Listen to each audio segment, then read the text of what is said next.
First இந்த வாரம் தியேட்டர்ல ரிலீஸ் ஆகிற படங்கள் என்ன அப்படின்னு பார்த்துடலாம். டைரக்டர் சேகர் கமலா டைரக்ஷன்ல தனுஷ் அவர்கள் ஹீரோவா நடிச்சிருக்க படம் தான் தேரா இஸ்க் மே. இந்த படத்துல ஹீரோயினா ஆக்டர் கிருத்தி சனம் நடிச்சிருக்காங்க.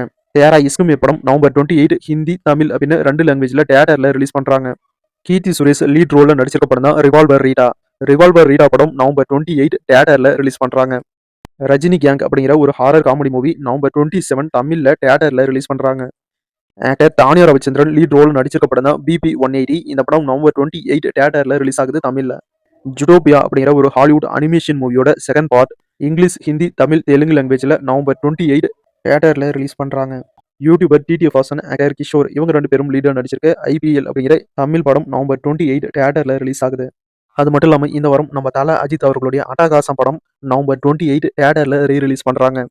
டைரக்டர் லிங்குசாமி டைரக்ஷன்ல நம்ம சூர்யா, சமந்தா அவர்கள் நடிச்சு ரிலீஸ் ஆன அஞ்சான் படம் மறுபடியும் தியேட்டர்ல நவம்பர் 28 இந்த வாரம் தியேட்டர்ல ரீ-ரிலீஸ் பண்றாங்க. ஃப்ரைடே அப்படிங்கிற ஒரு கிரைம் த்ரில்லர் தமிழ் படம் நவம்பர் 28 இந்த வாரம் தியேட்டர்ல ரிலீஸ் ஆகுது. வெள்ள குதிரை அப்படிங்கிற தமிழ் படம் நவம்பர் 28 இந்த வாரம் தியேட்டர்ல ரிலீஸ் ஆகுது.